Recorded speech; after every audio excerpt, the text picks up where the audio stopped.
আল্লাহওয়ালারাই মিলিয়ে দেন আল্লাহর ঠিকানা।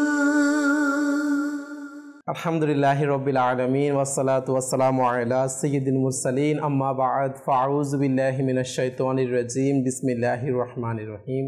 আসসালাতু ওয়াসসালামু আলাইকা ইয়া রাসূলুল্লাহ ওয়া আলা আলিকা ওয়া আসহাবিকা ইয়া হাবিবাল্লাহ। আসসালাতু ওয়াসসালামু আলাইকা ইয়া নবিয়াল্লাহ ওয়া আলা আলিকা ওয়া আসহাবিকা ইয়া নূরাল্লাহ।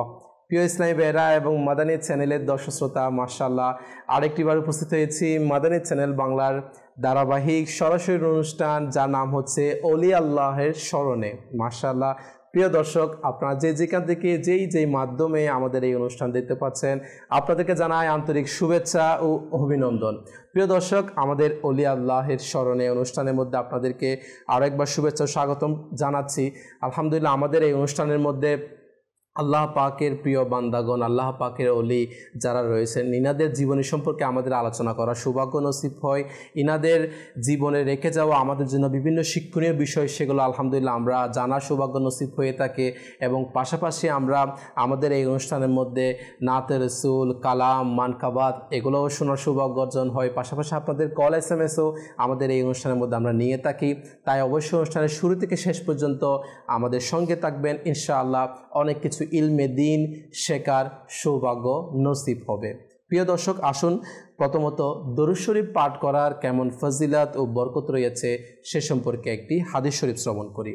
দাওয়াত ইসলামী প্রতিষ্ঠাতা শাইখে তরিকত আমির আহলে সুন্নাত মাওলানা মোহাম্মদ ইলিয়াস আত্তার কাদেরী দামাত বারকাতুহুমুল আলিয়া, ইনি আমাদেরকে দরুদ শরীফ পাঠ করার উৎসাহ প্রদান করতে গিয়ে দরুদ শরীফ পাঠ করার কেমন ফজিলাত ও বরকত রয়েছে সে সম্পর্কে একটি হাদিস শরীফ এরকমই আমাদেরকে তেয়ার লিখিত বিভিন্ন রিসালা কিতাবের মধ্যে লিখেছেন যে প্রিয় নবী রাসূল আরবি হুজুরপুর নূর সাল্লাল্লাহু তাআলা আলাইহি ওয়া আলিহি ওয়াসাল্লাম ইরশাদ করেছেন, যেই ব্যক্তি আমার উপর 100 বার দরুদ শরীফ পাঠ করে তাহলে আল্লাহ পাক তার 100টি গুনাহ মাফ করে দেন। সুবহানাল্লাহ, সুবহানাল্লাহ। প্রিয় দর্শক, গুনাহ মাফের মাধ্যমে দরুদ শরীফ পাঠ করার মধ্যেও রয়েছে।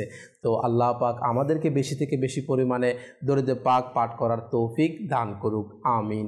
সল্লু আলাল হাবিব সাল্লাল্লাহু তাআলা আলা মুহাম্মদ সাল্লাল্লাহু তাআলা আলাইহি ওয়া আলিহি ওয়াসাল্লাম। মাশাআল্লাহ, অলরেডি আপনারা স্ক্রিনের মধ্যে দেখতেই পাচ্ছেন, আজকেও আমাদের মাঝে উপস্থিত রয়েছেন মোবাল্লিগে দাওয়াত ইসলামীগণ। সে সুবাদে আজকে আমার ডান পাশে রয়েছে মাশাআল্লাহ আমাদের নাসির হুজুর। হুজুর কেমন আছেন আপনি? আমি ভালো আছি, আলহামদুলিল্লাহ আলা কুল্লি হাল। হুজুর শুভেচ্ছা আমাদের অনুষ্ঠানের পক্ষ থেকে আপনাকে। অপর পাশে মাশাআল্লাহ আমাদের শাহরুখ হুজুর মোবাল্লিগে দাওয়াত ইসলামী উপস্থিত রয়েছে। শাহরুখ ভাই কেমন আছেন আপনি? আলহামদুলিল্লাহ ভালো আছেন? আলহামদুলিল্লাহ, আপনাকেও শুভেচ্ছা। এবং অপর আমাদের নাত পরিবেশনকারী ইসলামী ভাই হিসেবে আজকে আমাদের সাথে রয়েছেন। আপনারাও মাশাআল্লাহ আমাদের সেই নাত পরিবেশন ইসলামী ভাইয়ের কাছে অনুরোধ পেশ করতে পারবেন, আমাদের মাহবুব ভাই। মাশাআল্লাহ, হুজুর কেমন আছেন আপনি? মাশাআল্লাহ, মাহবুব ভাই থেকেও আজকে দর্শক আপনাদের অনুরোধগুলো আমরা ইনশাআল্লাহ নিব। তো আসুন প্রথমত স্টার্টিং আমরা নাত শরীফ বা কালাম মানকাবাত শোনার মাধ্যমে শুরু করব। দেখি আজকে আমাদের মাহবুব ভাই প্রথমত আমাদের কি শ্রবণ করাই। জি মাহবুব ভাই, আজকে প্রথমে কি শোনাবেন আমাদের? আমির আহলে সুন্নাতের লিখিত একটি কালাম। সাল্লাল্লাহু আলাইকা ইয়া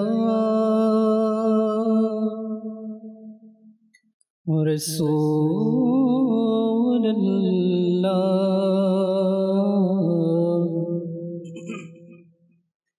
ওয়া সাল্লামু আলাইকা ইয়া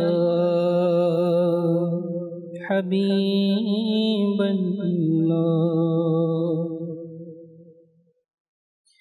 तेरे कदमों में जो है गैर कमो क्या देखे,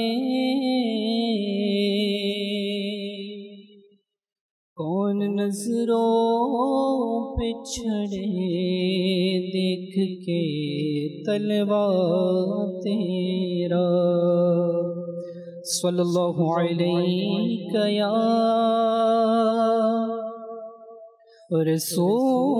रसूलल्लाह वसल्लम अलैका या हबीबल्लाह।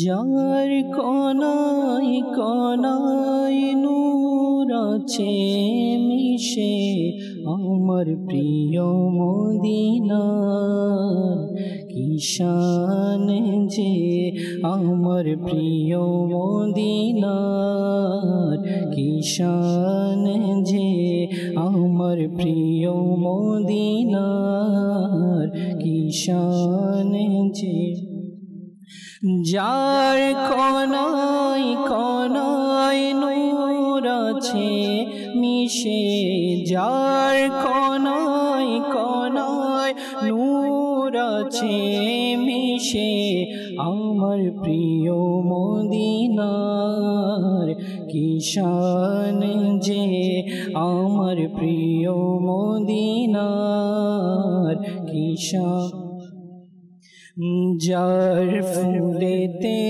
নূর কলিতে নূর বাজারে নূর গলিতে নূর যার ফুলেতে নূর কলিতে নূর বাজারে নূর গলিতে নূর মরু প্রান্তর বন পর্বত সব নূরে নূর যে মরু প্রান্তর বন পর্বত সব নূরে নূর যে আমার প্রিয় মদিনার কি শান যে আমার প্রিয় আর কি শান যে আমার প্রিয় মদিনার কি শান যে যার কণায় কণায় নূর আছে মিশে যার কণায় কণায় নূর আছে মিশে আমার প্রিয় মদিনার কি শান আমার প্রিয় মদিনার কি শান সদা বসন্ত থাকে মদিনার বাগানে এসে দেখো সোনালি সময় এখানে চতুর্দিকে শোভাশিত যার সৌরভে চতুর্দিকে শোভাশিত যার সৌরভে আমার প্রিয় মদিনার কি শান যে আমার প্রিয় মদিনার কি যে যার কণায় কণায় নূর আছে মিশে যার কণায় কণায় নূর আছে মিশে আমার প্রিয় মদিনার কি শান যে আমার প্রিয় কি শান যে আমার মদিনারি মনোরম বাগানে আতারের হাজিরি সৌভাগ্য ক্রমে যদিও পূর্ণ আমল নামা গুনাহে যদিও পূর্ণ আমল নামা গুনাহে আমার প্রিয় মদিনার কি শান যে আমার প্রিয় মদিনার যে যার কণায় কণায় নূর আছে মিশে যার কণায় কণায় নূর আছে মিশে আমার প্রিয় মদিনার কি শান যে আমার প্রিয় মদিনার কি শান যে আমার প্রিয় মদিনার কি শান যে সুবহানাল্লাহ সুবহানাল্লাহ, কেমন শান ও মান আমার প্রিয় আকা সাল্লাল্লাহু তাআলা আলাইহি ওয়া আলিহি ওয়াসাল্লামের। সুবহানাল্লাহ। প্রিয় দর্শক, মাশাআল্লাহ, ওলি আল্লাহের স্মরণ অনুষ্ঠান চলমান রয়েছে। আমাদের এই অনুষ্ঠানের মধ্যে আমরা আজকেও এমন একজন আল্লাহ তাআলার ওলির আলোচনা করব। তো আজকের আমাদের এই অনুষ্ঠানের মধ্যেও আমরা এমন একজন শখসিয়ত, এমন একজন আল্লাহ তাআলার ওলির আলোচনা করব, যিনি হচ্ছেন আলা হযরত রহমতুল্লাহি তাআলা আলাইহির খলিফা ছিলেন। জি হ্যাঁ, সদরুশ শরিয়া বদরুত তরিকা মুফতি আমজাদ আলী আজমি রহমতুল্লাহি তাআলা আলাইহি এর আলোচনা। সুবহানাল্লাহ। ইনাকে ঘিরে কিন্তু অসংখ্য বিষয়, অসংখ্য আলা হযরত রহমতুল্লাহি তাআলা আলাইহির জীবনের কথাও কিন্তু চলে আসে ইনার জীবনে যখন বলা হয়, শোনা হয়। তো আজকে ইনশাআল্লাহ আসুন প্রথমত আমরা ডান পাশ থেকে শুরু করব, আমাদের নাসির হুজুর থেকে, যে মুফতি আমজাদ আলী আজমি রহমতুল্লাহি তাআলা আলাইহি ইনার সংক্ষিপ্ত প্রথমে তো ইনার ব্যাকগ্রাউন্ড সম্পর্কে, ইনার জন্ম, ইনার নাম, ইনার জন্ম কোন স্থানে হয়েছিল, সব কিছু সম্পর্কে আসুন ইনশাআল্লাহ আমরা আগে জেনে নিই। জি হুজুর। আলহামদুলিল্লাহি রাব্বিল আলামিন ওয়াসসালাতু ওয়াসসালামু আলা সাইয়্যিদিল মুরসালিন। প্রথমত আপনাকে শুকরিয়া, শুভেচ্ছা জানাচ্ছি আল্লাহ তাআলার এরকম নেক বান্দাদের আলোচনা করার জন্য দাওয়াত ইসলামে আমাদেরকে একটা মাদিনী চ্যানেলের মাধ্যমে যারা দর্শকবৃন্দ রয়েছে এদেরকে শিকার, আমাদেরকে বলার সুযোগ করে দিয়েছে। আলহামদুলিল্লাহ আলহামদুলিল্লাহ। আসলে আজকে যে বিষয়, যে হযরত সাইয়্যিদুনা সদরুশ শরিয়া বদরুত তরিকা হযরত সাইয়্যিদুনা মুফতি আমজাদ আলী আজমি রহমতুল্লাহি তাআলা আলাইহি, আসলে কাউসার ভাই, হযরত সাইয়্যিদুনা মুফতি আমজাদ আলী আজমি রহমতুল্লাহ তাআলা আলাইহি ইনার মকাম এত বড় ছিল যে ইনি আমার আলা হযরতকে দেখেছেন। সুবহানাল্লাহ সুবহানাল্লাহ। শুধু এটা যদি আমরা চিন্তা করি, এখন আমার আলা হযরতকে দেখেছে এরকম হয়তোবা বুজুর্গ আমরা হয়তোবা খুঁজে পাবো না, পাওয়া কষ্ট হয়ে যাবে। আসলে আপনি এই কথাটা বলেছেন, আপনার কথা হয়তো কেটে দিচ্ছি। আমি রেলস্টেশনে কিছুদিন আগে একবার মাদানী ছেলে দেখেছিলাম যে সেরকম একজন মুরব্বী, যিনি আলা হযরত খলিফা বা এনাকে আলা হযরতকে দেখেছিল মনে হয় এরকমই, ইনার চক্ষুকে এভাবে আমির হাসান চুমুকাচ্ছিলেন, সেই দৃশ্যটা। জি, নিসবত কেন, ইনার চোখ দিয়ে আমার আলা হযরত রাহমাতুল্লাহ তাআলাকে জিয়ারত করেছেন। তো যার চোখ দিয়ে আমার আলা হযরত রাহমাতুল্লাহ তাআলাকে জিয়ারত করেছেন, তো আমার আমির হাসান তো ওই চোখ কে চুমু দিয়েছে। তো আজকে যদি হয়তোবা সদরুশ শরিয়া রহমতুল্লাহ তাআলা যদি জাহিরা হায়াতে যদি থাকতেন, আমার আমির হাসানতে সুবহানাল্লাহ ইনার চোখ মুবারক, কেন ইনার ওই চোখ দিয়ে আমার আলা হযরতকে দেখেছেন। আর কিতাবের মধ্যে বর্ণিত রয়েছে আমার সদরুশ শরিয়া রহমতুল্লাহ তাআলা আলাইহি, ইনি আমার আলা হযরত রহমতুল্লাহ তাআলা আলাইহি প্রায় 18 বছর সোহবতে ছিলেন। সুবহানাল্লাহ 18 বছর। আল্লাহু আকবার। এমনি তো বলা হচ্ছে এক জামানা সোহবতে বা আউলিয়া বেহতর আজ সদ সালা তাআত বেরিয়া।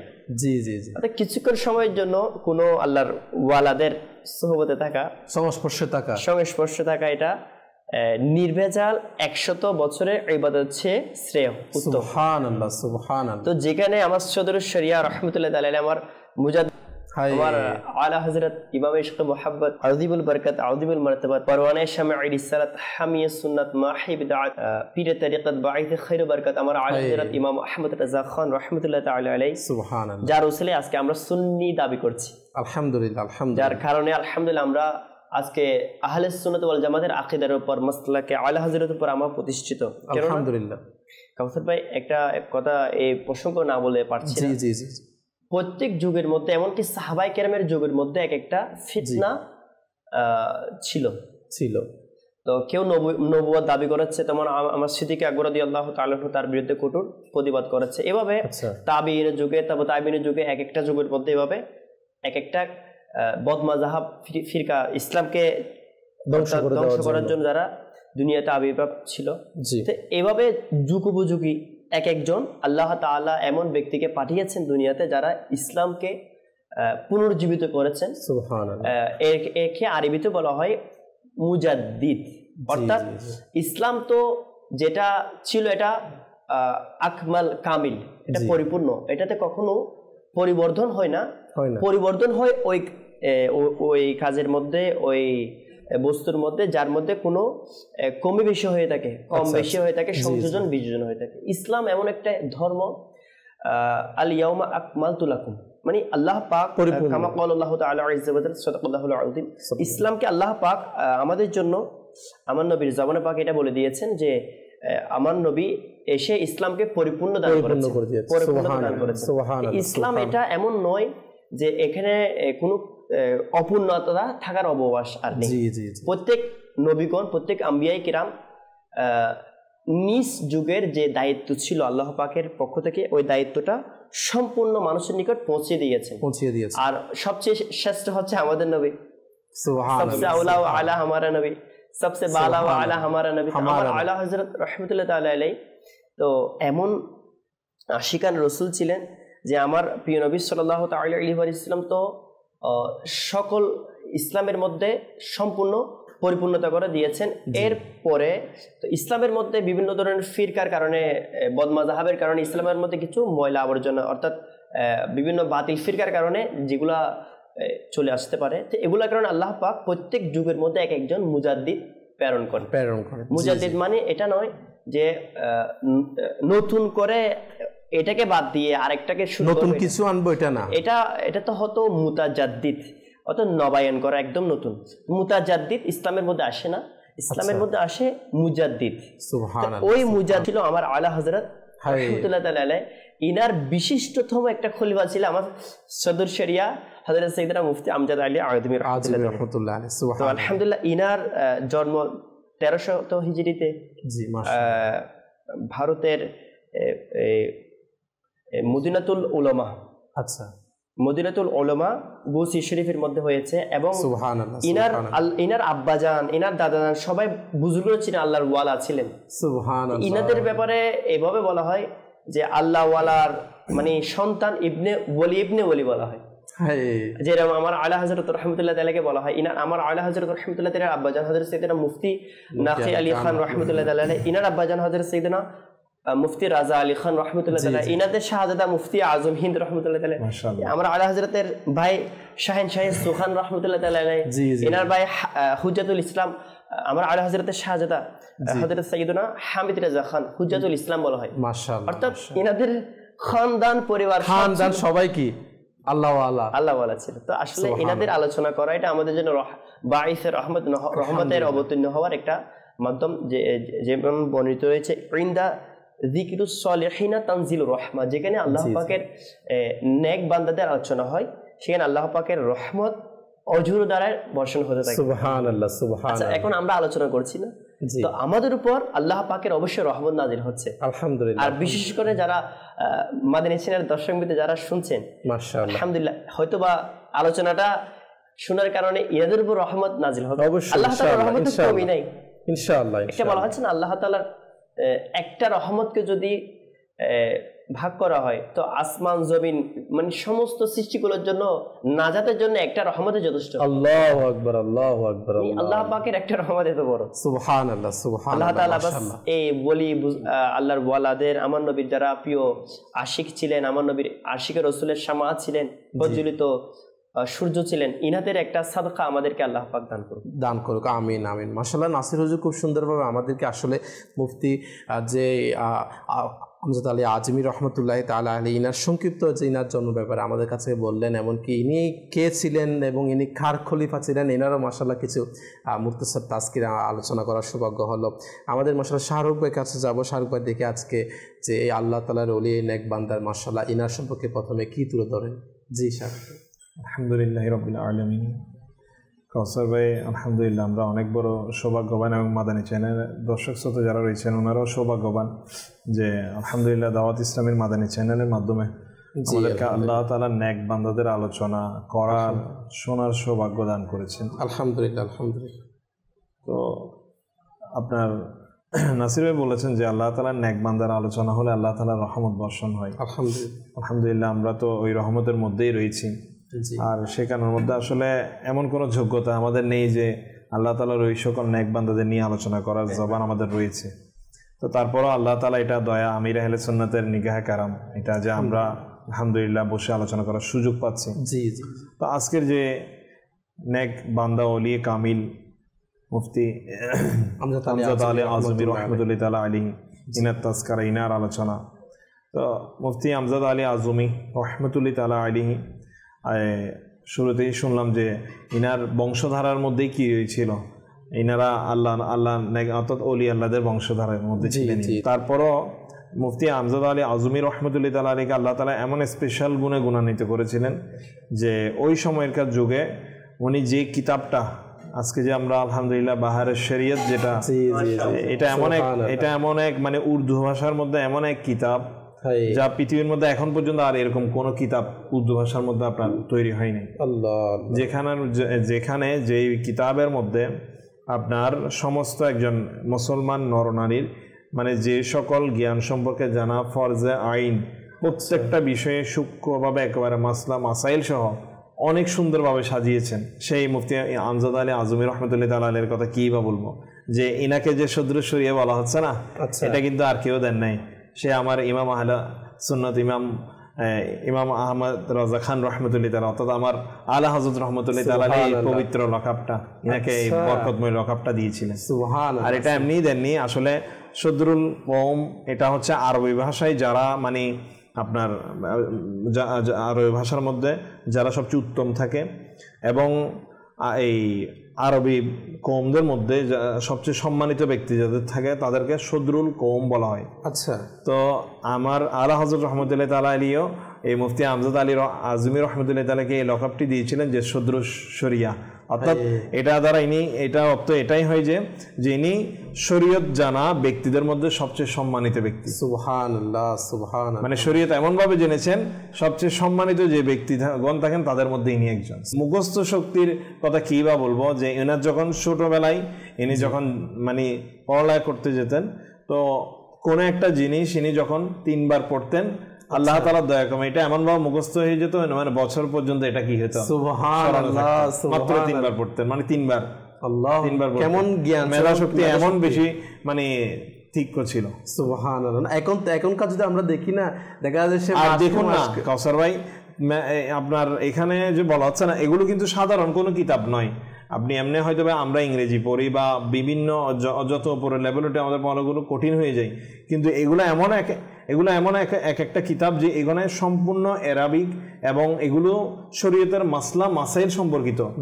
এটা মানে বছরের পর বছর পর্যন্ত মুখস্থ থাকে, এটা কিন্তু সাধারণ কোনো মানুষের পক্ষে সম্ভব নয়। এটা আল্লাহ তাআলা যাদেরকে ইলমে লাদুনী দান করে তারা একমাত্র পারে। এখান থেকে কিন্তু আমাদের একটা শিক্ষণীয় বিষয় বর্তমান যুগে আমাদের দেখেন নাসির হুজুর, আমাদেরও কিন্তু বর্তমান সমাজে আমাদের ছেলে মেয়েরা কিন্তু পড়ালেখা করে বা আমরাও পড়ালেখা করি, দেখা যায় যে আমাদের স্মরণে থাকে না। তো একটা বিষয় এটা যে শিক্ষণীয় বিষয় তখনকার এটাও কিতাবের মধ্যে আমি পড়েছি যাদের আসলে যে মুখস্থ রাখার অভ্যাসটা গড়ে নেওয়া উচিত, তাদের সবসময় গুনাহ থেকে বাঁচা উচিত এবং কি ন্যাক এবং চোখের হিফাজত করা উচিত, এটাও একটা কিতাবের মধ্যে আসে। যারা বেশিরভাগই গুনাহ করে বা চোখের হিফাজত কম করে তাদের স্মরণে খুব কম থাকে, এটা একটা কিতাবের মধ্যে বিষয়টা। আচ্ছা, যেটা আসলে আসলে এমন একটা নূর, এমন একটা আলো, শামা, জি, প্রদীপ, লা ইউতা ফিল মাআসি, এমন একটা নূরের বহিঃপ্রকাশ জ্ঞানকে বলা হয়েছে যে এটা কোনো নাফরমান ব্যক্তির অন্তরের মধ্যে এই ইলমে নূরের এর প্রজ্বলিতটা এটা আল্লাহ পাক দান করেন। আসলে এখানে এটার দ্বারা এটা অনেকে বুঝবে যে নাফরমানি করে আল্লাহ তাআলাকে সারা রাত দিন নারাজকারী কাজ করে, আর মানে ভালো ভালো বিখ্যাত ডাক্তার, বিখ্যাত অনেক মেধাবী, বিখ্যাত মানে অনেক ফেমাস ক্ষেত্রে বিভিন্ন ফেমাস হয়ে থাকে। এইটার অর্থ এটা নয় যে ইলমুন নূর, ইলমের নূর অর্থ হচ্ছে এটা যে যেটা আল্লাহ রাসূল ভালো জানে। ইলমে নূরের একটা অর্থ এটাও যে ইলম আসার পর আল্লাহ তাআলা তার উপর তত বেশি রাজি হয়ে যায়। সুবহানাল্লাহ। যে ইলম আসার পর সে শরীয়তে তত বেশি পাবন হয়ে যায়। যে ইলম আসার পর সে সুন্নত মুবারাকা, আমার নবী সুন্নত মুবারাকা খুঁজে খুঁজে আমল করা শুরু করে দেয়। যে ইলম আসার পর সে যদি বেনামাজি হয় নামাজি হয়ে যায়, সে যদি চোখের গুনাহ করে তা থেকে তওবা করে ফ্রেশ হয়ে যায়, সে তার দিলের বাতিনি অভ্যন্তরীণ যে গুনাহগুলো রয়েছে, মিথ্যা অন্তরে যেগুলা ক্ষুধারণা, মানুষের ব্যাপারে মানে খারাপ ধারণা, হিংসা, অহংকার, তারপর এভাবে আত্মপ্রশংসা, এভাবে যেগুলা খারাপ অভ্যন্তরীণ যে রোগ ব্যাধি রয়েছে, এই রোগ সমূহ থেকে ওই ব্যক্তি বাঁচবে যার কাছে ইলমে দ্বীনের নূর আসবে। অনেক সময় আমরা একটা যদি শুধু কিতাব যদি পড়িনি, হাজার হাজার কিতাব শাহরুখ ভাই আমরা যদি পড়িনি, পড়ার মাধ্যমে তো তাকে আলেমে দ্বীন বলা হয় না।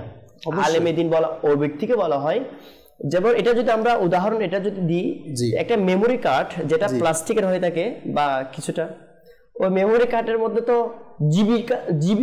জীবিত জিবি আমাদের অনেক হাজার হাজার কিতাব চলে আসে, কিন্তু ওই মেমোরি কার্ডকে আমরা তো আলিম বলি না। অবশ্যই একজন বুঝার বিষয় আছে, বিবেক সম্পূর্ণ মানুষ, আশিকে রসুল মানুষ, ইনি যখন ইলমে দিন শিকার ক্ষেত্রে ব্যস্ত হয়ে যায়, ইলমে দিন শিখতে শিখতে আল্লাহ পাক তাকে ইলমে দিনের নূর দান করে, তার মধ্যে আমলের মধ্যে জজবা চলে আসে, তার দৃষ্টি নত হয়ে যায়। একটা বলা হয় ইমাম গাজালি রহমতুল্লাহ তাআলার কওল, ইলমে নাফিয়ার একটা আলামত হচ্ছে, আচ্ছা, যার কাছে ইলমে নাফিয়া আসবে সে বান্দা ঝুঁকে যাবে। আল্লাহু আকবার। কিরকম ঝুঁকে যাবে? এরকম মানে সবার কাছে সে নত হয়ে যাবে, অর্থাৎ নিজেকে সবচেয়ে ছোট মনে করা শুরু করে দেবে। আল্লাহর ওলিরা এদের এমন এনাদের জ্ঞানটাকে প্রকাশ করে না, মানুষ এরা করবে না, এদের জ্ঞানকে প্রকাশ করে আল্লাহ তাআলা মানুষের দিলে গায়বীভাবে প্রকাশ করে। কেননা আল্লাহ ওয়ালাদেরকে যারা আমরা রাস্তা দিয়ে যাওয়ার সময় সালাম করি, ইজ্জত করি, হাত বেঁধে সালাম করি, অনেক ইনাদের যে আল্লাহর ওলি হয়েছে, ইনারা কোন পোস্টারের মধ্যে লেগে দিয়েছে আমি আল্লাহর ওলি।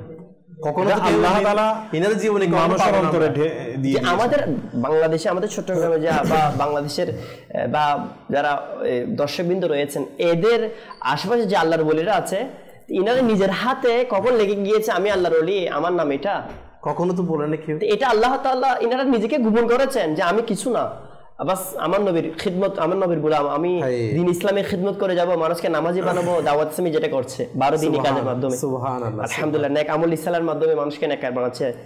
আমার আমিরুল ইসলাম আমাকে ও আল্লাহ ওয়ালা বানানোর জন্য একটা নেক আমল ইসলাম দিয়েছেন, সুবহানাল্লাহ। এই নেক আমল ইসলাম আলহামদুলিল্লাহ বাস্তব। আমার আমিরুল ইসলাম দোয়া দিয়েছেন, মানে হে আল্লাহ, ওলি তোমার নাও বানিয়ে তাকে রব্বে লাম ইয়াজাল, নেক আমলের উপর, মাদানী নামতের উপর যে করে আমল। আসলে নেক আমল এটা এমন একটা বিষয় কাউসার ভাই, এটা যখন আমি প্রতিদিন, যখন আমি চিন্তা করে যখন ঠিক চিহ্ন করে রাত্রে যখন আমি ভাবনা করে যখন এটার আমলে পর্যবেক্ষণ করে ঘুমাবো না, তখন আমার মধ্যে ইনশাআল্লাহ আযজাওয়াজাল আল্লাহ ওয়ালা আমার সদর শরিয়া রহমতুল্লাহ তাআলা যেরকম আমার শাহরুখ ভাই বলছেন, ইনার তীক্ষ্ণ মেধাবী, আমার কাউসার ভাই প্রশংসা বলেছেন যে বর্তমান যুগে আমাদের মেধাটা ওরকম হয় না কেন, না হওয়ার পেছনে আমি একটা মানে একটা রেওয়ায়েত বলেছে যে আল ইলমু নূরুন, জ্ঞান এমন একটা নূর যেটা নাফরমানের দিলের মধ্যে দেওয়া হয় না। তো এই নেক আমল রিসালা দাওয়াত ইসলামী অল ওভার সমস্ত ইসলামী ভাইয়ের জন্য 72, ইসলামী বন্ধুদের জন্য 63, এভাবে সকল প্রকারের ইসলামী ভাইদের জন্য, ইসলামী বন্ধুদের জন্য আমাদের এই নেক আমল রিসালা দিয়েছেন যেন আমরা নেককার হতে পারি, নিজেকে নেককার বানাতে পারি, নিজের আমলের হিসাব করতে পারি। আজকে কাউসার ভাই আমরা কাদের আলোচনা করছি? জি জি জি, আচ্ছা, ডাক্তারের কোনো বিষয় আজকে দাওয়াত ইসলামের এই মাদানী চ্যানেলে কোনো অনুষ্ঠান হচ্ছে, কোনো প্রফেশন, কোনো ইঞ্জিনিয়ার নয়, নেককারদের আলোচনা, আল্লাহ ওয়ালাদের আলোচনা, স্মৃতি। তো আজকে যারা নেক আমলের উপর আমল করবে, হতে পারে আমার আমিরুল ইসলাম দোয়া দিয়েছেন, হে আল্লাহ তুমি তাকে তোমার ওলি বানিয়ে নাও, তো হতে পারে 100 বছর পর তার আলোচনা মাদানী চ্যানেলের মধ্যে চলবে। আল্লাহ তাআলা যদি একটা আলোচনা বুঝার জন্য বলছি, আসল মাকসাদ তো মানুষকে সন্তুষ্টি করা নয়, নিজের ঢঙ্কা বাজা নয়, আসলে মানুষের মাকসাদ হচ্ছে আল্লাহ রাসূলকে খুশি করা, সন্তুষ্টি করা। এবং আমাদের অ্যাকচুয়ালি যে পয়েন্টটা হুজুর বলতে চাচ্ছেন সেটা হচ্ছে যে আমাদের মূল কথা হচ্ছে আগে নিজেকে নেককার বানানো। যেটা বললেন যে ইলমে নূর, যেটা এটা কোনো নাফরমান, কোনো গুনাহগারের অন্তর এটা আসতে পারে না। এবং খুব সুন্দর একটি কথা বললেন যে আলিম দ্বীন হওয়ার জন্য যে একটা কিতাব সবগুলো পড়ে ফেলতে হবে, সব কিছু করে, হ্যাঁ পড়তে হবে, কিন্তু শুধু আলিম দ্বীন হওয়ার জন্য কিতাব পড়া এগুলো শর্ত নয়। শর্ত হচ্ছে মূল যেটা, সেটা হচ্ছে নিজেকে আগে নেককার বানানো, নাফরমান বান্দা হওয়া থেকে বিরত রাখা। একটা উদাহরণ দিলেন খুব সুন্দর, যে মেমোরি কার্ড, এটার মধ্যেও কিন্তু সেই সবগুলো কিতাব কিন্তু ডাউনলোড করে সেভ করে রাখা যায়। যেরকম মানুষের অন্তরের মধ্যে সে সবগুলো পড়ে কি সেভ করে ফেলেছে, এর মাধ্যমে সে আলিম দ্বীন হয়ে যেতে পারবে না, যেরকম মেমোরি কার্ডটিও আলিম দ্বীন হতে পারবে না। তো মূল যেটা পয়েন্ট সেটা হচ্ছে আগে নিজেকে আল্লাহ ওয়ালা বানানো, নিজেকে নেককার বানানো, নিজেকে গুনাহ থেকে বাঁচানো। তো এরকম যারা নিজেকে গুনাহ থেকে বাঁচায় তাদের কিন্তু সেই স্মৃতিশক্তি বৃদ্ধি পেয়ে যায়। যেরকম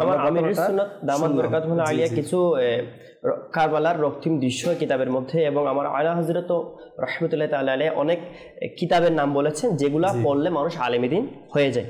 আচ্ছা আচ্ছা আচ্ছা, আলেমে দ্বীন হওয়ার জন্য আল্লাহ তাআলার দয়া প্রয়োজন, আমার নবীর নিগাহে করম প্রয়োজন, আর ব্যক্তিগত একটা প্রচেষ্টাও প্রয়োজন। আমার নবী ইরশাদ ফরমাইছেন সাল্লাল্লাহু আলাইহি ওয়াসাল্লাম, ইন্নামাল ইলমা বিত্তাআল্লুম, আচ্ছা নিশ্চয় জ্ঞান অর্জন হয় এটার প্রচেষ্টার মাধ্যমে, কষ্টের মাধ্যমে।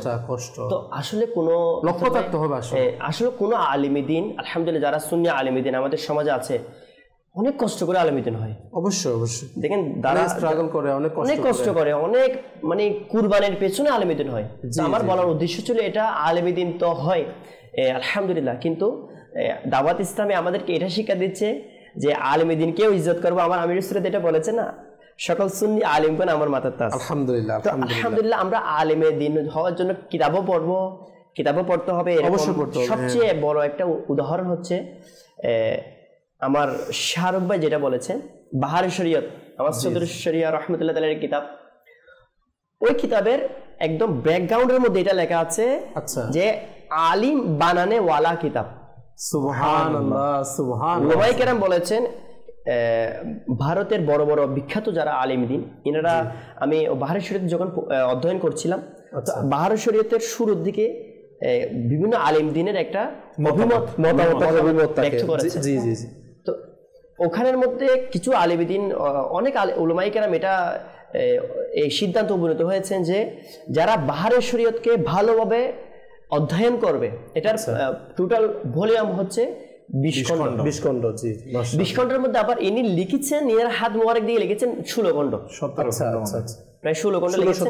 এরপরে ইনি ওসিয়ত করে গিয়েছেন যে আমি হয়তো ইন্তিকালের পরে যেন পরবর্তী যেগুলো বাকি থেকে যায়, উত্তরাধিকার সূত্রে যেগুলা মাসআলা রয়েছে, এগুলো যেন অন্যান্য যারা মুহাব্বতকারী ইনারা যেন রেখে দেয়। পরবর্তী আলহামদুলিল্লাহ 17, 18, 19, 20 পর্যন্ত করা হয়েছে। তো ওই 20 খণ্ড যারা পরিপূর্ণ পড়বে, অধ্যয়ন করবে, বুঝে করবে, শুধু এমনি পড়ে নিলাম না, এখানে কিছু এমন কিছু উসুল আছে, উসুল হাদিস আছে, উসুল ফিকহ আছে, যেগুলা সাধারণ ব্যক্তি যিনি উর্দু পারেনি পড়লে এটা বুঝে আসবে না। এটা হওয়ার জন্য আলিমে দ্বীনের সোহবত প্রয়োজন, একটা মানে স্তর রয়েছে যারা এগুলো বুঝবে। তো এই জন্য যারা আলিমে দ্বীন তারা যদি বাহারে শরীয়ত পড়ে তারা ভালোভাবে বুঝতে পারে। উলামায়ে কেরাম বলেছেন যারা বাহারে শরীয়ত ভালোভাবে সূক্ষ্মভাবে যারা তিলাওয়াত এটা অধ্যয়ন করবে, ভালোভাবে পড়বে, তারা ইনশাআল্লাহ আলিমে দ্বীন হয়ে যাবে। সুবহানাল্লাহ। শুধুমাত্র 20 খণ্ড, অথচ কাউসার ভাই আলিমে দ্বীন হওয়া শত শত হাজার হাজার কিতাব পড়ার প্রয়োজন হয়ে থাকে আলিমে দ্বীন হওয়ার জন্য। এত সহজ না শাহরুখ ভাই। আলিমে দ্বীন হতে হলে একটা ছাত্র দেখেন দাওয়াত ইসলামী জামিয়াতুল মদিনার মধ্যে ইনি এইট পাস করার পর বা দাখিল দেওয়ার পর ইনি এসে ভর্তি হয় আদাদিয়াতে, সালাওয়ালে, এরপরে উলা, সানিয়া, সালিসা, রাবিয়া, খামিসা, এরপর সাবিয়া, সাদিসা, দরতুল হাদিস শরীফ। এগুলো মানে এক একটা স্তর, মানে এক বছরের পর 12 মাস পর এক একটা স্তর আসে। এরপর এটা অতিবাহিত করার পর পরীক্ষা হয়, সব কষ্টসাধ্য করার পর 1 বছর অতিবাহিত। এভাবে নিজের জীবনের 20টা, 25টা, 30টা বছর চলে যাওয়ার পর ইনি আলিমে দ্বীন হওয়ার জন্য উপযুক্ত হয়। তো আলিমে দ্বীন হওয়ার জন্য আসলে কিতাব পড়ার প্রয়োজন। যার কাছে ইলম চলে আসে, ইনি যদি 2 বছরে পড়ে নেয় আলিমে দ্বীন, আর যিনি 20 বছর না, মানে যদি 40 বছর পড়তে থাকে, কিতাবের যদি ইলম না আসে, তাকে তো আলিমে দ্বীন বলা যাবে না। খুব সুন্দর বিষয় বলেছেন আসলে, যে আলিমে দ্বীনের ব্যাপারে এবং ইলমে দ্বীনের ব্যাপারে, ইলমে নূরের ব্যাপারে। সুবহানাল্লাহ। আল্লাহ তাআলা আমাদেরকে আমল করার তৌফিক দান করুক, আমাদেরকেও আলিমে দ্বীন হওয়ার শেষ সৌভাগ্য আল্লাহ তাআলা আমাদের নসিবেও লিখে দিক। আমিন আমিন।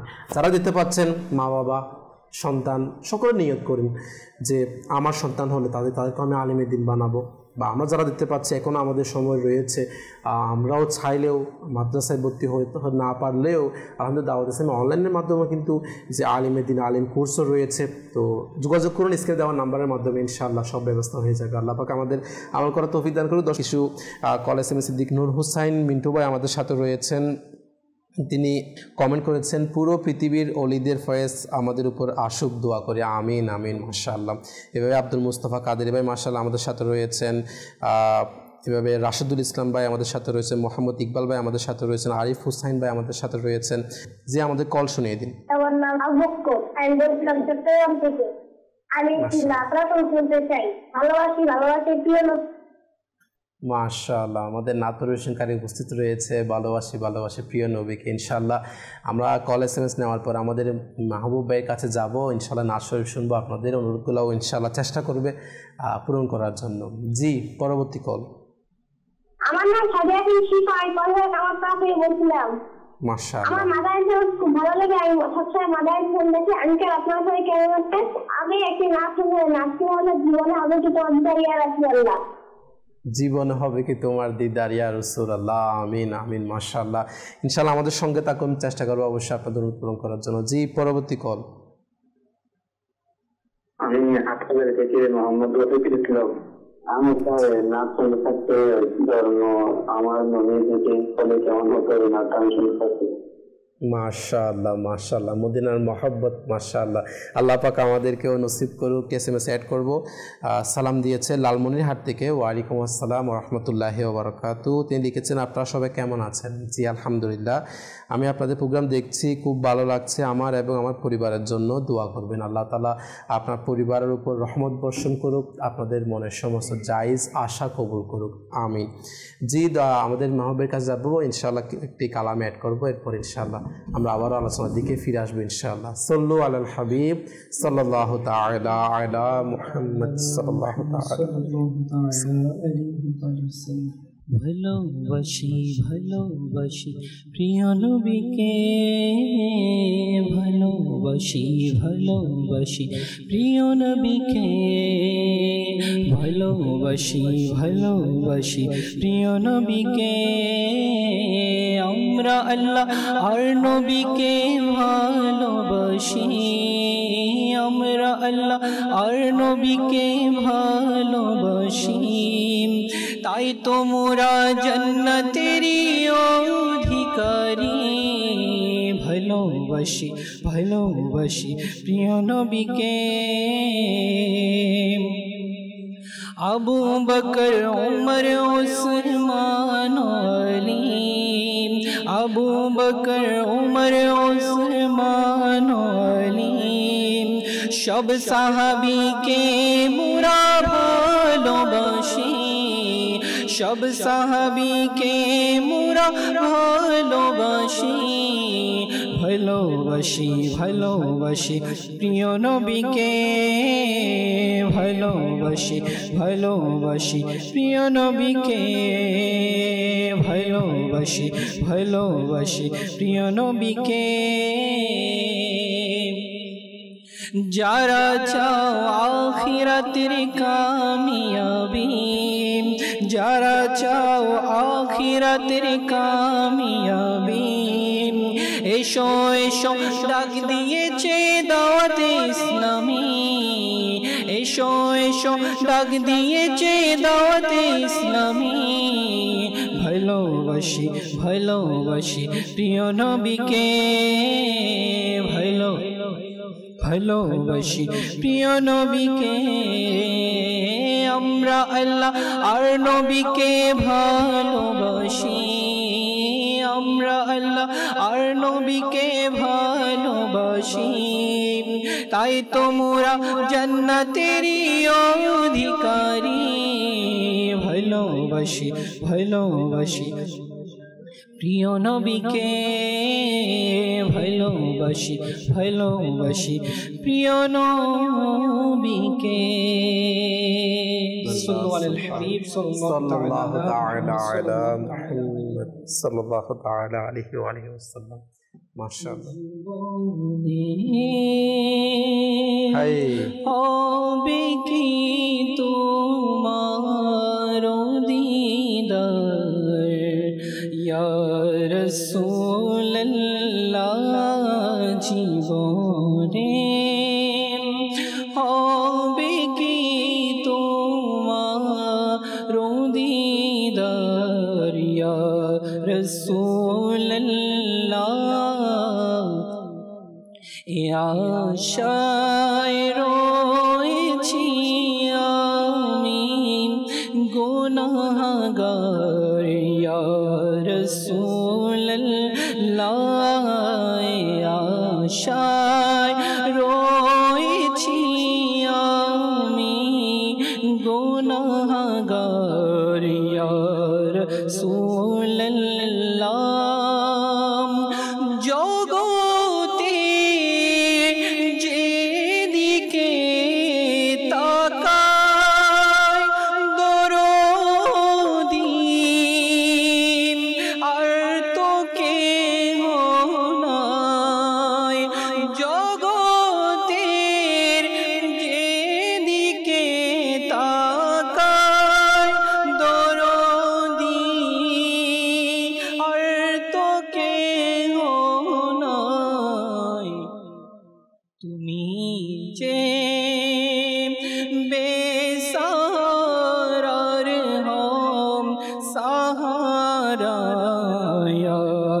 রাসূলুল্লাহ তুমি যে বেসারার হো সাহারা ইয়া রাসূলুল্লাহ জীবনে হবে কি তোমার দিদার ইয়া রাসূলুল্লাহ আশায় রয়েছি আমি গুনাহগার ইয়া রাসূলুল্লাহ। মাশাআল্লাহ মাশাআল্লাহ। আল্লাহ পাক আমাদেরকে জীবনে একবার হলেও স্বয়ং স্বপনে প্রিয় আকা সাল্লাল্লাহু আলাইহি ওয়াসাল্লামের জিয়ারত দ্বারা আমাদেরকে ধন্য করুক। জীবনে একবার হলেও মদিনা শরীফে সশরীরে আমরা যেন নবীর সবুজ গম্বুজের সামনে দাঁড়িয়ে সাবজি সাবজি গম্বুজকে জিয়ারত করতে করতে যেন আমরা সালাতু সালাম দিতে পারি। আল্লাহ পাক আমাদের সে সৌভাগ্য নসিব করুক, আমিন আমিন। প্রিয় দর্শক, আলোচনা করছিলাম আল্লাহ পাকের প্রিয় বান্দা, আল্লাহ পাকের ওলি এবং আলা হজরত রহমতুল্লাহি তাআলা আলাইহির একজন খলিফা মুফতি আমজাদ আলী আজমি রহমতুল্লাহি তাআলা আলাইহিনার জীবনী সম্পর্ক নিয়ে কিছুক্ষণ আগে আমাদের নাসির হুজুর খুব সুন্দর আমাদেরকে মাদানী ফুল দিচ্ছিলেন। শাহরুখ ভাই, ইনার জীবনের সম্পর্কে যদি আলোচনা করতে যাই, আসলে ইনার ইবাদতের মাত্রও কিন্তু আসলে শোনার মতো একটা ইনার জীবনী ছিল, যিনি নামাজের ক্ষেত্রে বিভিন্ন এ বিষয়ে দর্শককে আপনি কি বলবেন? আসলে ভাই, মুফতি আমজাদ আলী আজমি রহমতুল্লাহ তাআলা আলাইহি ইনি হচ্ছেন আমাদের এই সুন্নিয়তের একজন আলোকবর্তিকা। সুবহানাল্লাহ সুবহানাল্লাহ। ইনার পুরো জীবনী যে ছাত্র আচ্ছা নিজের মধ্যে নিয়ে এসেছেন, ইনার জীবনীকে ফলো করেছেন, অর্থাৎ যিনি যে বা ছাত্র ইনার জীবনীকে ফলো করেছেন না, ইনি অবশ্যই সফলতা অর্জিত হয়েছে। সুবহানাল্লাহ। এটা প্র্যাকটিক্যাল। মুফতি আমজাদ আলী আজমি রহমতুল্লাহ তাআলা আলাইহির জীবনী যে প্র্যাকটিক্যাল অনুসরণ করে সফলতা পেয়েছেন এমন একজন ইনার শাগরিদ ছাত্র ছিলেন হাফেজে মিল্লাত আব্দুল আজিজ রহমতুল্লাহ তাআলা আলাইহি। আচ্ছা আচ্ছা। ইনি ওই বুজুর্গ রহমতুল্লাহ তাআলা আলাইহি কিন্তু সবসময় এই আমার ইমাম এই মুফতি আমজাদ আলী আজমি রহমতুল্লাহ তাআলা আলাইহির সংস্পর্শে থাকতেন। আচ্ছা। তো ইনি ছিলেন জামিয়া আশরাফিয়ার ইনি প্রতিষ্ঠাতা ছিলেন ওই বুজুর্গ রহমতুল্লাহ তাআলা আলাইহি। তো কেউ একবার ইনাকে দেখলেন যে ইনি গরম চা পান করছেন, ওই বুজুর্গ রহমতুল্লাহ তাআলা আলাইহি। আচ্ছা। তো গরম চা পান করার পরিপ্রেক্ষিতে জিজ্ঞেস করা হলো যখন, তখন ইনি বললেন যে গরম চা পান করলে দাড়ির দুর্বল হয়ে মুখের মধ্যে যে মাড়ি রয়েছে দাঁতের, সে মাড়িটা কি হয়ে যায়, দুর্বল হয়ে যায়। আচ্ছা। কিন্তু আমি এই গরম চা এই জন্যই পান করছি যে কেননা এটা আমার সদ্র শরিয়া বদরুত তরিকা এই মুফতি আমজাদ আলী আজমি রহমতুল্লাহ তাআলা আলাইহি এইভাবে গরম চা পান করতেন। সুবহানাল্লাহ। আর যখন থেকে আমি শুধু এই গরম চা নয়, যে আমার জীবনীতে যখন থেকে আমার মুফতি আমজাদ আলী আজমি রহমতুল্লাহ তাআলা আলাইহিকে যখন থেকে আমার জীবনে আমার অনুসরণের মধ্যে নিয়ে এসেছি, তখন থেকে আমি সফলতা লাভ করছি। মানে ইনি বলছেন যে কোন কেউ যদি মুফতি আমজাদ আজমি রহমতুল্লাহ তাআলা কে ফলো করে, অনুসরণ করে, ইনশাআল্লাহ অবশ্যই তার সফলতা মিলে যাবে। তার প্র্যাকটিক্যাল প্রমাণ হচ্ছে ওই আব্দুল আজিজ রহমতুল্লাহ তাআলা আলাইহি। ইনি ওই চা গরম চা পান করে সেটা বলছেন, ওইটা তো হ্যাঁ মারি রোগ হয়, কিন্তু আমি এই জন্যই পান করছি কারণ আমি দেখেছি ইনার প্রত্যেকটা জিনিসের মধ্যে বরকত রয়েছে। মানে উস্তাদের একটা অনুসরণ, আল্লাহ তাআলার ওলি একজন নেককার বান্দার অনুসরণ। এইভাবে তো আসলে এখান থেকে এটাই একটা এক্সাম্পল, এটা একটা আমাদের জন্য শিক্ষণীয় বিষয় যে দেখুন পূর্ববর্তীদের অনুসরণ করা, এটা কিন্তু আমাদের প্রত্যেকের মধ্যেই থাকা উচিত। পূর্ববর্তী যারা পূর্বপুরুষ আমাদেরকে রয়েছেন, এখন আমাদের মধ্যে হয়তো বা অনেকের দেখা যায় যে আমরা আমাদের পূর্বপুরুষদের যেটা তরিকা ছিল বা পূর্বপুরুষদের যে নিয়ম ছিল সেগুলো ছেড়ে দিয়ে কিন্তু আমরা এখন নতুন নতুন নিয়মের মধ্যে জড়িয়ে পড়ছি। বিশেষ করে যারা মাদানী চ্যানেল দেখছেন এবং বিশেষ করে দেখবেন যে বিভিন্ন যুবক বয়সী যারা ছেলে হয়, তারা বিশেষ করে এই আধুনিক যুগের যারা হয়ে থাকে, তারা ইসলামটাকে অনেকভাবে কি করে কনভার্ট করে ফেলছে, অর্থাৎ পূর্বপুরুষদের অনুসরণকে বলতে গেলে ছেড়েই দিয়েছে। অথচ এটা প্রমাণিত হয়েছে যে পূর্বপুরুষদেরকে অনুসরণ করেছে বিদায় সফলতা লাভ করেছে। আর এখন কি হচ্ছে, পূর্বপুরুষদের অনুসরণ ছেড়ে দিয়ে নিজ থেকে কি করছে, নতুন একটা আইন বা নতুন একটা মাসালা সৃষ্টি করে নিতে। তো সেজন্য আমাদের উচিত যে সবসময় যাতে আমরা আমাদের পিতামাতা, আমাদের বংশের মধ্যে অথবা আল্লাহ তাআলার ন্যায় বান্দা যারা ছিল তাদেরকে সবসময় অনুসরণ করা। আপনি দেখেন আলা হযরত রাহমাতুল্লাহি তাআলা আলাইহিকে অনুসরণ করার কারণে, এনার সোহবত নেওয়ার কারণে আজকে মুফতি আহমদ আলী আজমি রহমতুল্লাহ আলোচনা আমরা করে যাচ্ছি। ওনাকে সদস্যরী হয়ে গেলেন, জি জি, প্রণেতা হয়ে গেলেন। তো অনুসরণ এটা তো অনুসরণ করার কারণেই হয়েছে অবশ্যই। আর কেনই বা হবে না, ইনাদের জীবনীতে আমার নবী সাল্লাল্লাহু আলাইহি ওয়াসাল্লামের সুন্নত নববীতে ভরপুর। সুবহানাল্লাহ সুবহানাল্লাহ। ইনাদের ইবাদত বলেন, ইনাদের রিয়াজত বলেন, ইনাদের খৌফে খোদা, এগুলো এমন উঁচু পর্যায়ে ছিল। আসলে কাউসার ভাই, মুফতি আমজাদ আলী আজমি রহমতুল্লাহ তাআলা আলী, ইনার ইবাদত তো রয়েছে আলহামদুলিল্লাহ, এটা তো সবসময় থাকতো। জি জি, মানে আল্লাহ তাআলার নেক বান্দা যে আল্লাহ তাআলার সাথে মানে সাক্ষাৎ না হওয়াকে কেমন নিজেকে কষ্টদায়ক মনে করতেন, এরকম একটি ঘটনা মানে এসেছে যে ইনার এই জীবনের মধ্যে একবার ইনি কি করলেন, মানে আজমির শরীফের মধ্যে ইনি বেহুশ হয়ে গেলেন। তখন কিন্তু জোহরের ওয়াক্ত হয়েছিল। আচ্ছা, তো ওই জোহরের ওয়াক্তে উনি বেহুশ হয়ে গেলেন, জ্বর হয়েছিল মনে হয়, জ্বর আক্রান্ত হয়ে বেহুশ হয়ে গেলেন। তো বেহুশ হওয়ার পর এই আপনার জোহর থেকে আসর পর্যন্ত সময় অতিবাহিত হয়ে গেল ওই বেহুশ হওয়া অবস্থায় জ্বরের কারণে। এখন আসরের কিছুক্ষণ পর ইনার হুঁশ ফিরে এলো। তো ওই যিনি মুহাদ্দিস আব্দুল আজিজ রহমতুল্লাহ তাআলা আলাইহি, ইনিও ছিলেন ইনার সংস্পর্শে, ইনার খেদমত করতেন। তো যখন ইনার জ্ঞান ফিরল, তখন ওই মুফতি আমজাদ আলী আজমি রহমতুল্লাহ তাআলা আলাইহি বললেন যে এখন সময় কত? জ্ঞান ফেরার সাথে জিজ্ঞেস করেছেন এখন সময় কত? তখন ওই আব্দুল আজিজ রহমতুল্লাহ তাআলা আলাইহি বললেন যে আবার এটাও বলছেন যে জোহরের ওয়াক্তকে সময় এখনো বাকি রয়েছে।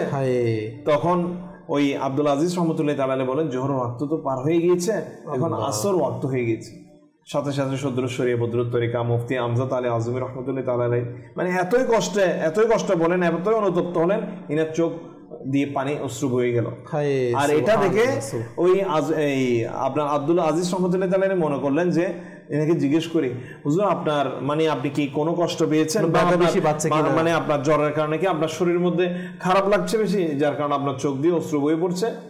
তখন মুফতি আমজাদ আলী আজমি রহমতুল্লাহ তাআলা বললেন, এটা আমি এজন্য ফেলছি না, কেননা আমার নামাজ, জোহরের যে নামাজ আমার আদায় করার কথা ছিল সেটা তো কাজা হয়ে গিয়েছে। কিন্তু আসলে শরীরের সমতা হবে, এটা কিন্তু বলছেন যে তখন বলছেন যে আব্দুল আজিজ রহমতুল্লাহ তাআলা বলছেন যে দেখুন আপনি তো বেহুশ হয়ে পড়েছিলেন জ্বরের কারণে, আর ওই বেহুশ অবস্থায় আপনার জন্য নামাজটা মানে ফরজ তখন ফরজ ছিল না, এটা আপনার জন্য এটা কাজা হবে না। আমজাদ আলী আজমি কতই সুন্দর না উত্তর দিলেন যে দেখো তুমি তো এটা বলছো, আর আমি চিন্তা করছি আমি তো আমার আল্লাহ তাআলার সাথে একত্র সাক্ষাৎ থেকে বঞ্চিত হয়ে গেছি। নামাজ যে এটা তো পড়বে, কিন্তু আল্লাহ তাআলার নেক বান্দাগণদের সর্বদা আল্লাহ তাআলার সাক্ষাতের জন্য সব সময় আগ্রহ নিয়ে থাকেন। ইনাদের আল্লাহ তাআলার সাক্ষাৎ থেকে বঞ্চিত হলে যে একটা কষ্ট ইনাদের মধ্যে অনুভূত হয়, এটা থেকে মুমিনের মেরাজ বলেছিল না যে নামাজ কারণে কষ্ট অনুভূত হয়। আজকে আমরা আমার শাহরুখ ভাই যেটা বলছে, আমার হযরত সাইয়েদনা সদরুশ শরিয়া রাহমাতুল্লাহ তাআলার আলোচনা আমরা মাদিনী চ্যানেলের মধ্যে আলোচনা করছি। কাউসার ভাই, এটা হচ্ছে আমার শেখ তরিকত আমির আলী সুন্নতের একটা সাদকা।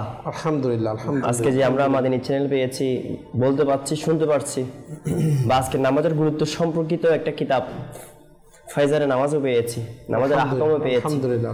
তো আসলে আমার আমির আলী সুন্নতের ক্ষেত্রে এরকম ঘটনা ঘটেছে। আচ্ছা, সুবহানাল্লাহ। কিরকম? মানে এরকম নামাজের গুরুত্ব আরো সম্পর্কিত আমার শেখ তরিকত আমির আলী সুন্নতের প্রায় একাধিকবার অপারেশনের প্রয়োজন ছিল। আচ্ছা, যে লাস্ট যেটা অপারেশন ছিল প্রায় 2014 দিকে, 14 বা 16 দিকে, হ্যাঁ রিসেন্টলি ওই অপারেশন, এবং এর পূর্বে যেটা ছিল ওটার মধ্যেও এমন বাপা আমির আলী সুন্নতের নামাজের ইহতিমাম, নামাজের একটা বন্দোবস্ত, নামাজের জন্য একটা দিল থেকে একটা বেকুলতা যে নামাজ পড়তে হবে, অপারেশন যদি বা করা প্রয়োজন, অপারেশন সেক্টরের মধ্যে গেলে তখন হয়তো বা অপারেশনের পর কয়েক ঘন্টা বেহুশ থাকতে হবে, এরপরে অপারেশন সেক্টর পরে আসার পর বেহুশ হওয়ার পর হুঁশ থাকে না, আর এরপরে বিভিন্ন ধরনের ব্যথার কারণে অনেক সময় ওযু করা অসম্ভব হয়ে যেতে পারে, নামাজের মধ্যে দিল না রাখতে পারে। তো আমার শেখ তারিকে তামিরুল সুন্নতের ধ্যান ধারণা এমন, যার উসিলে আজকে আমরা এখানে বসে আমার সদর শরিয়া রহমতুল্লাহ তাআলা আলাইহি আলোচনা শুনছি। আলহামদুলিল্লাহ, যার কুরবানির সাদকা আমার আমিরুস সুন্নাত দামাত বরকাতুহুল আলিয়া, ইনি নামাজের এত বেশি মহব্বত করে থাকেন, এত বেশি মহব্বত করে থাকেন। ইনি যতবার অপারেশনের মধ্যে যে প্রয়োজন ছিল এনার, প্রত্যেকবার এর আগে একটা ইশারার সময় করেছিলেন, ইশারা নামাজের পরপর করেছিলেন, যেন লং টাইম, তারপরে ফজরের পূর্বে যেন ফজর নামাজ পড়া যায়। রিসেন্টলি যেটা 2016 দিকে যেটা হয়েছিল, ওই অপারেশনের মধ্যে সকালে করেছিল, মানে ফজরের নামাজের পর প্রায় সকালে শুরুর দিকে করেছিল, যেন সকাল থেকে নিয়ে জোহর থেকে নিয়ে আসরের আগ পর্যন্ত, যেহেতু জোহরের সময় থাকে, যেন অপারেশনের পর ব্যথা সহকারে যা কিছু যে একটা ধারাবাহিকতা, এর শেষ হওয়ার পর যেন হুশ ফিরে যেন আসে এবং টাইমও যেন থাকে। ওই সিস্টেম করে ডাক্তারকে আপন ছিল, ডাক্তার যারা অপারেশন, যারা সার্জার ছিল তারাও আপন ছিল, তাদেরকে আন্ডারস্ট্যান্ডিং করে, মানে এটা ছিল নামাজের মহব্বতের কারণে তাদেরকে বলে দিয়েছে যে আমরা অপারেশন এই টাইমে করতে হবে, না হলে করবো না অপারেশন। মানে এনাদের মহব্বতটার কারণে ওই টাইমে, মানে ডাক্তার টাইম দেয় নাই, পেশেন্ট টাইম দিয়েছে, পেশেন্ট টাইম দিয়েছে যে আমার ওই টাইমে অপারেশন করলে করবা, না হলে আপনাদের কাছে আমার নামাজের সমস্যা হয়, নামাজের যেন ওই সিস্টেমে নিজের দেওয়া টাইম মোতাবেক সকালে অপারেশন করার পর দুপুরের দিকে হুঁশ ফিরে আসার পর আমার আমিরুস সুন্নাতের ভিডিও ক্লিপস, আল্লাহু আকবার, যারা দেখেছেন সুবহানাল্লাহ সুবহানাল্লাহ, এত ব্যথা ছিল ইনার ওই অবস্থায়, যে অবস্থার মধ্যে না হুঁশ বলা হয় না বেহুশ বলা হয়। আমার নিগরানের সূরা প্রত্যেক 26 যেটা 26তম রমজান, ওখানের মধ্যে দেখাই থাকে প্রায় যে পীর মুরিদকে কিভাবে মহব্বত করে, সুবহানাল্লাহ, দোয়া করছে কিভাবে, যখন বেহুশ না হুশ না, বেহুশ এবং হুশের মাঝখানে, মানে এমন একটা অবস্থার মধ্যে ইনার ব্যাকুলতা চলছে, তখন ওইটাই মাথা মুখ দিয়ে আসে, ওইটাই মাথার মধ্যে আসে, যেটা জাগ্রত অবস্থায় আসে, যেগুলো এটা মাইন্ডে সেট থাকে, জি সেট থাকে। ইনি সব সময় ওই বেহুশ অবস্থায় উনি দোয়া করেছেন, হে আল্লাহ, আমার যারা আত্মারি আছে, আমার যারা মুরিদ আছে, ইয়া আল্লাহ, তাদের সবাইকে বেহিসাব মাগফিরাত করে দাও। অথচ এটা বেহুশ অবস্থায় আল্লাহ জিকির করছে, আল্লাহ আল্লাহ, এবং ইয়া রাসূলুল্লাহ, আমার গোলাম, আমার যারা আত্মারি আছে তাদেরকে মৃত্যুর সময় দিদার দিও। হে মাদিনী ছেলের দর্শকবৃন্দ, আলহামদুলিল্লাহ, আপনারা অনেক সুন্দর মাদিনী এই উপহার পেয়েছেন, যার নাম দাওয়াত ইসলাম, আলহামদুলিল্লাহ, যার নাম ইলিয়াস কাদেরী। আজকে তিনি হায়াতে রয়েছে, আমরা মূল্যায়ন করি, ইনার ফরমান মোতাবেক আমরা মাদিনী কাফেলাতে নেক আমল ইসলামের উপর আমল করি, দাওয়াত ইসলামের সাথে দূরে থেকে নয় কাছে থেকে সম্পৃক্ত হয়ে যায়। আমিন আমিন আমিন। ওইরকম বলি কামিলের সংস্পর্শের কারণে আলহামদুলিল্লাহ একজন নওজওয়ান যিনি মুফতি ফারুক আত্তারি হয়ে গিয়েছে, একজন নওজওয়ান যিনি মুফতি কাসিম আত্তারি হয়ে গিয়েছে, একজন নওজওয়ান যিনি হাজি আব্দুল হাবিব আত্তারি হয়ে গিয়েছেন, একজন নওজওয়ান যিনি নিগরান শুরা হয়ে গিয়েছেন। না আসলে দেখেন, আমি শুধু আজকে আমাকে যেভাবে নামাজের ব্যাপারে যেটা বিষয়টা বললেন না, আমাদের কথাটা পয়েন্ট উঠে আসলো যে আমি তো আজকে আমাদের শিখছে এরকম যে মুফতি আহমদ আলী আজমির রহমতুল্লাহ তাআলা আলাইহি, এনারা দুনিয়া থেকে পর্দা করছে, অনেক বছর হয়ে যাচ্ছে, এরপরও আজকে আমি সুন্নাত আমাদের সে আউলিয়া কেরামদের জীবনগুলো আমাদের কাছে তুলে ধরছেন, শুধু কথা বলার মাধ্যমে নয়, আমি তো আপনাদের এখন বলছি, শুধু বলার মাধ্যমে নয়, প্র্যাকটিক্যালি জীবনে আমলের মাধ্যমে আমাদেরকে দেখিয়ে দিয়েছেন যে ঘটনাগুলো আপনাদেরকে আমরা বললাম। এমনকি ওই অবস্থায় অপারেশনের পরে, ওই কোটিং অবস্থার পরও, বেহুশ অবস্থার থেকে যখন হুঁশ ফিরে আসলো, ওই অবস্থার মধ্যে সাথে সাথে পানি নিয়ে ওযু করে ওই জায়গার মধ্যে বসে বসে নামাজ আদায় করেছে। আল্লাহু আকবার, আল্লাহু আকবার। আজকে আমাদের সামান্য একটু জ্বর হয়ে গেলে, একটু সর্দি কাশি হয়ে গেলে, ঠান্ডা লাগবে বলে এটার অজুহাত দিয়ে আমরা নামাজকে ছেড়ে দিই। কাউসার ভাই, আপনি যেটা বলছেন নামাজ ছাড়ার বিষয়ে, এটা না বলে পারছেন, আমার শেখদেরকে তামিরুল সুন্নাত মাদিনা মুজাক্কারার মধ্যে ইরশাদ ফরমায়েছেন যে নামাজ যে পড়ে না, আচ্ছা, তার সাথে দ্বীনের সম্পর্ক কি? ইসলামের কোন সম্পর্ক? ইসলামের সম্পর্ক কি?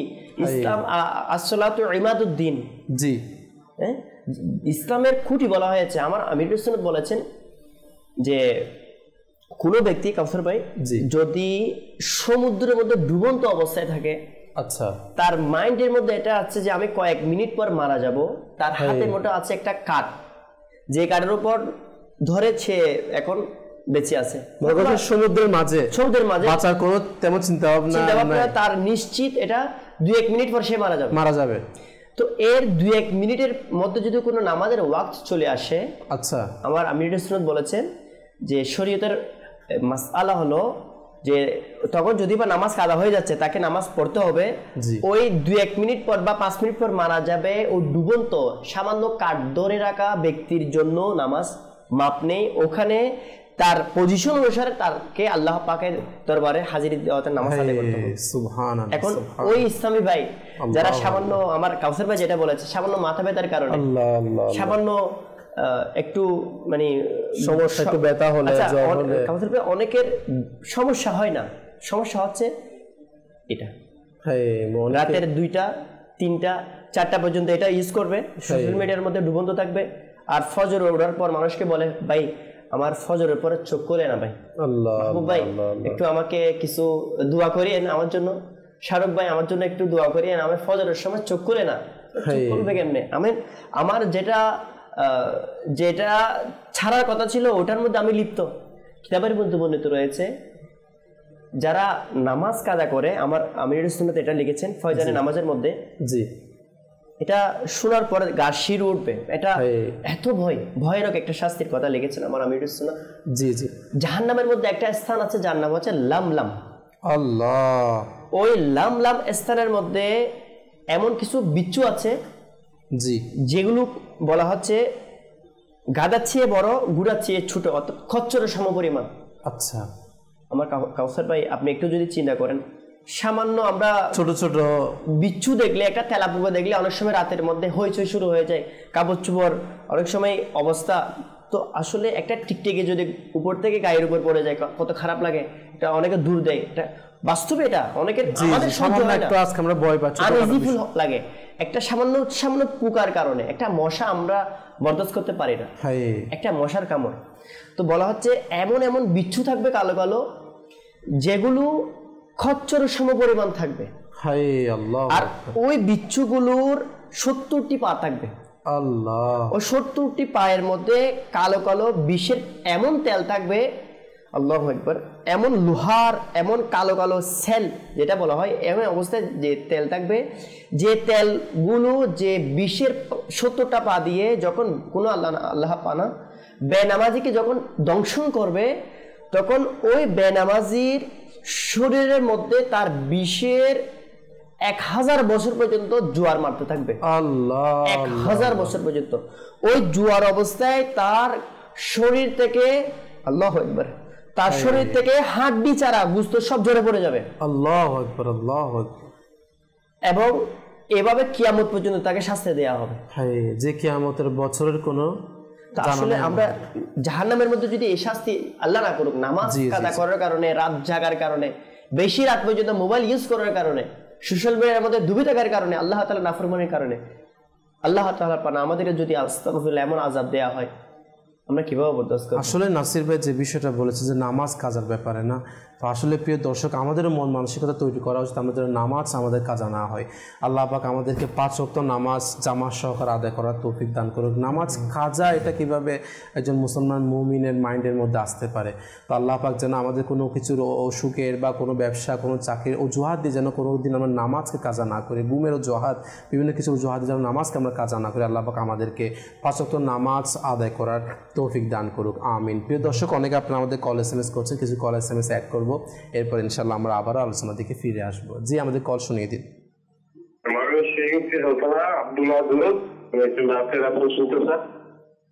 আচ্ছা, মাশাআল্লাহ, আমাদের সঙ্গে থাকুন, ইনশাআল্লাহ অবশ্যই চেষ্টা করব আপনাদের অনুরোধ পূরণ করার জন্য। জি, পরবর্তী কল। নারায়ণগঞ্জ থেকে আমি একটি নাতের আসর শুনতে চাই, মদিনা ঘুরে। সুবহানাল্লাহ, ইনশাআল্লাহ অবশ্যই আমাদের সঙ্গে থাকুন, অবশ্যই আপনাদের অনুরোধ পূরণ করার চেষ্টা করব। জি, পরবর্তী কল। আমি সিলেট থেকে মাহদি বলছি, নাতের আসর শুনান, মাওলানা সাল্লাল্লাহু আলাইহি ওয়াসাল্লাম। মাশাআল্লাহ, আমাদের সাথে তো মেহবুব ভাই রয়েছে, ইনশাআল্লাহ চেষ্টা করব আপনাদের অনুরোধগুলো পূরণ করার জন্য। জি, পরবর্তী কল। আসসালামু আলাইকুম ওয়া রাহমাতুল্লাহি ওয়া বারাকাতুহু। আমার নাম আব্দুর রহিম, মাশাআল্লাহ মাদানী চ্যানেল অনেক সুন্দর চ্যানেল দেখতেছি। আজকের অনুষ্ঠানে একটা নাচ শুনতে চাই, সেটা হলো প্রিয় মদিনা কত দূর। ইনশাআল্লাহ আমাদের সঙ্গে থাকুন। আসলে মাদানী চ্যানেল সুন্দর একটি চ্যানেল, এবং কি এটার মধ্যে অসংখ্য ইলমে দ্বীন শেখার সৌভাগ্য হয়। নিজেও দেখুন, অপরকে দেখার দাওয়াত প্রদান করুন। মাশাআল্লাহ, আল্লাহ, যে মদিনাওয়ালা যখনই আমাদেরকে কবুল করে ডাক দিয়ে নেয়, আসলে সে মদিনা দূরে নয়। অবশ্যই আপনি যখন এখান থেকেই নিজেকে সে মদিনাওয়ালার মহব্বতে বিভোর করে নেবেন, হয়তো আপনার ঘরের মধ্যে, আপনার বেডরুমের মধ্যে স্বয়ং স্বপ্নে যে মদিনাওয়ালার জিয়ারত সৌভাগ্য হয়ে যেতে পারে। এই জন্য আমরাও দোয়া করি সবসময় আল্লাহ পাক যেন আমাদেরকে কবুল করেন। জি, পরবর্তী কোন। আসসালামু আলাইকুম ওয়া রাহমাতুল্লাহ। ওয়ালাইকুম আসসালাম। আমার নাম মোহাম্মদ সোহেল রানা, আমার বাড়ি নীলফামারী। মাশাআল্লাহ, সুন্দর অনুষ্ঠান, ভালো লাগতেছে। আমি এই অনুষ্ঠানে আমিন আলাইহিস সালামের একটি মানকাবাত শুনতে চাই। মাশাআল্লাহ, অবশ্যই আমাদের সঙ্গে থাকুন, চেষ্টা করব আমরা একটি মানকাবাত ইনশাআল্লাহ অ্যাড করার জন্য। আমরা মেহবুবের কাছে এবার যখনই ইনার কাছে যাব ইনশাআল্লাহ একটি মানকাবাত আমরা অ্যাড করব ইনশাআল্লাহ। জি, পরবর্তী কল। আমার নাম মোহাম্মদ সিরাজুল ইসলাম আত্তারি, আমি কিশোরগঞ্জ থেকে বলতেছি। তো মাশাআল্লাহ, আজকের এই অনুষ্ঠানটি অনেক ভালো লাগতেছে। আমার একটা আরজ ছিল যে যদি আমির আহলে সুন্নাতের একটি মানকাবাত শোনাইতেন তো অনেক ভালো লাগতো আর কি। ইনশাআল্লাহ সংক্ষিপ্ত আকারে আমাদের ইনশাআল্লাহ আসার সময় নির্দিষ্ট অবশ্যই আমির আহলে সুন্নাত আমাদের কাতুমুল্লাহ আলিয়া যিনার সাদকায় আজকে আলহামদুলিল্লাহ আমরা এখানে বসার এবং আপনিও স্ক্রিনের সামনে বসার এরকম একটি চ্যানেল দেখার সৌভাগ্য হচ্ছে। ইনশাআল্লাহ মানকাবাত শুনবো, আমাদের সঙ্গে থাকবেন ইনশাআল্লাহ। নির্দিষ্ট সময়ে আমাদের মাহবুবের কাছে আমরা যাব কিছুক্ষণ পরে। তার আগে আমরা আরও কিছু আলোচনা করব আমাদের আজকে বিষয়ে, যে মুফতি আমজাদ আলী আজমি রহমতুল্লাহ তাআলা আলাইহি ইনার বিষয়ে। শাহরুখ ভাই, যে মুফতি আমজাদ আলী আজমি রহমতুল্লাহ তাআলা ইনার বিষয়ে আপনি আর কি দর্শকের কাছে আর কি তুলে ধরবেন, এবং ইনি যে আলা হযরত রহমতুল্লাহ তাআলা আলাইহি সোহবতে গিয়ে যে সংস্পর্শ গ্রহণ করা, এভাবে আর সংক্ষিপ্ত কি মাদানি ফুল দিবেন আজকে দর্শকের উদ্দেশ্যে? আসলে কাউসার ভাই, সদরুস শরিয়া বদরুত তরিকা মুফতি আমজাদ আলী আজমি রহমতুল্লাহ তাআলা আলাইহি, ইনি যে 18 বছর আমার আকা আলা হযরত রহমতুল্লাহ তাআলা আলাইহির সংস্পর্শে ছিলেন না, তার মধ্যে সবচেয়ে যেটি অন্যতম বিষয় ছিল যে লকব তো পেয়েছেন আগে, পরবর্তীতে মুফতি আমজাদ আলী আজমি রহমতুল্লাহ তাআলা আলাইহি যখন ইনি সংস্পর্শে ছিলেন ওই অবস্থায় আমরা তো সবাই জানি যে আমার আলা হযরত রহমতুল্লাহ তাআলা আলাইহি কোরআনের এমন একটি তাফসীর আমাদেরকে উপহার দিয়েছেন যে কানজুল ঈমান। সুবহানাল্লাহ, সুবহানাল্লাহ, এটি পুরো পৃথিবীর মধ্যে বিখ্যাত। হায়, এই কানজুল ঈমানের তো অনেক বরকত রয়েছে। সুবহানাল্লাহ, সুবহানাল্লাহ। তো এই কানজুল ঈমান মুফতি আমজাদ আলী আজমি রহমতুল্লাহ তাআলা আলাইহি সংস্পর্শে থাকাকালে ইনি সহ কিছু আলিমগণ চিন্তা করলেন, একত্রিত হলেন এই মতবাদ নিয়ে যে একটা মানে সঠিক এবং ভুল ছাড়া হাদিস, ভুল ছাড়া মানে একটা কোরআনে অনুবাদের প্রয়োজন। অবশ্যই অবশ্যই।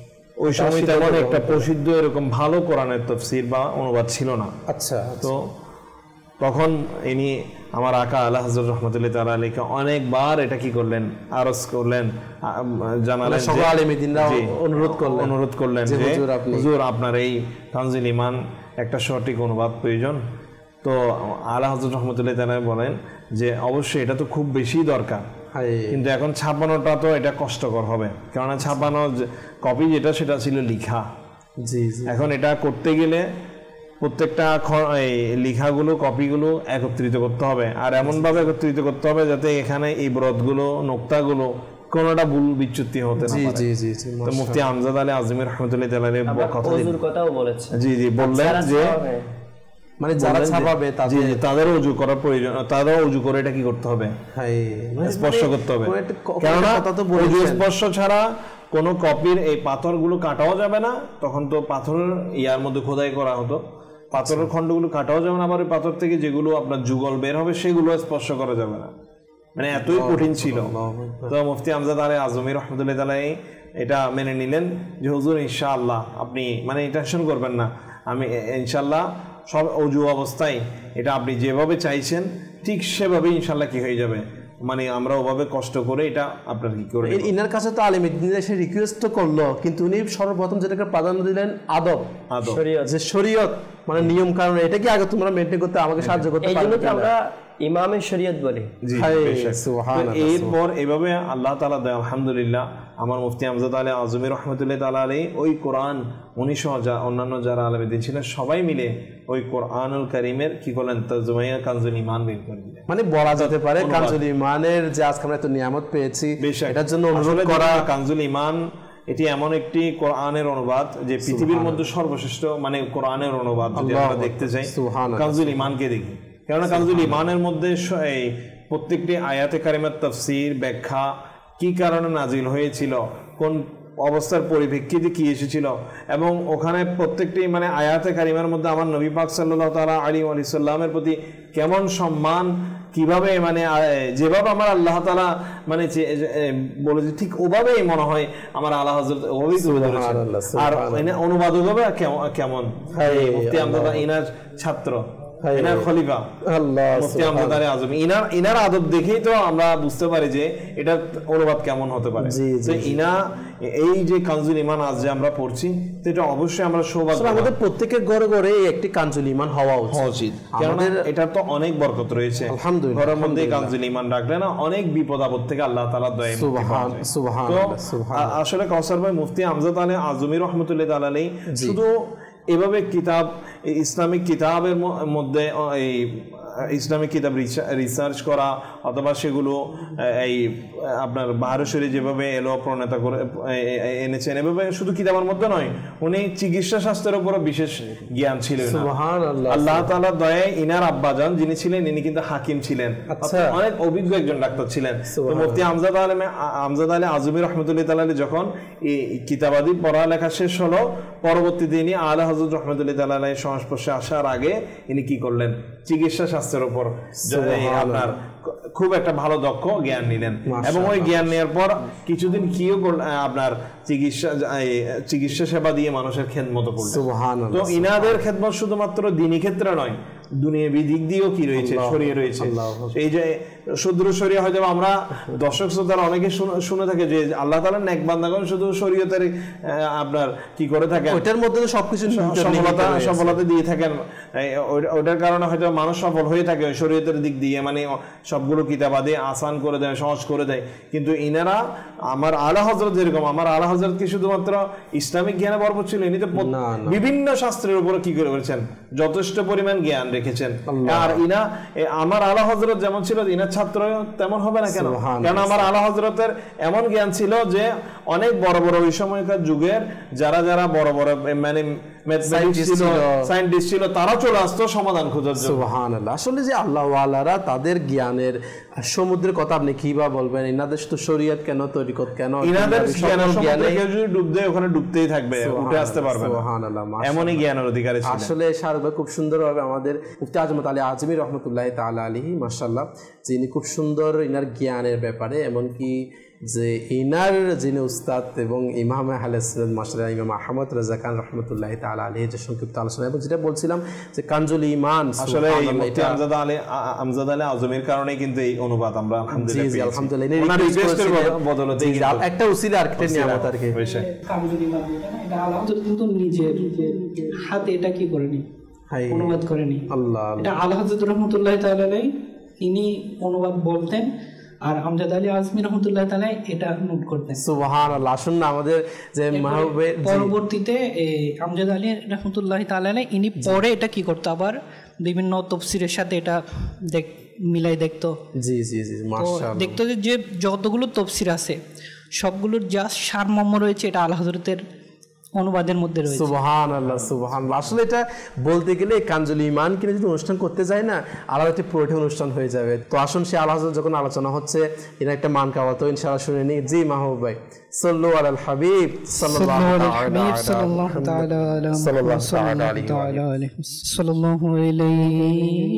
ইয়া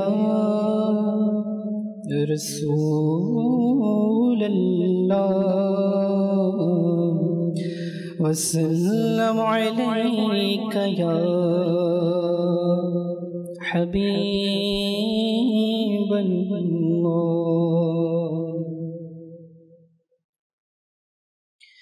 প্রিয় নবীর অতি প্রিয় যিনি, কি যে শান মান আলা হযরতের, প্রিয় নবীর অতি প্রিয় যিনি, কি যে শান মান আলা হযরতের, গৌসে পাকের নয়ন তারা তিনি, কি যে শানমান আলা হযরতের কি যে শানমান আলা হযরতের কি যে শানমান আলা হযরতের সুন্নিদের হৃদয়ে মাঝে রয়েছেন নবী প্রেমের প্রদীপ জ্বালিয়েছেন সুন্নিদের হৃদয় মাঝে রয়েছেন নবী প্রেমের প্রদীপ জ্বালিয়েছেন তিনি প্রিয় নবীর দিবানা কি যে শানমান আলা হযরতের কি যে শানমান আলা হযরতের কি যে শানমান আলা হযরতের তিনি ছিলেন খুবই আমলধারী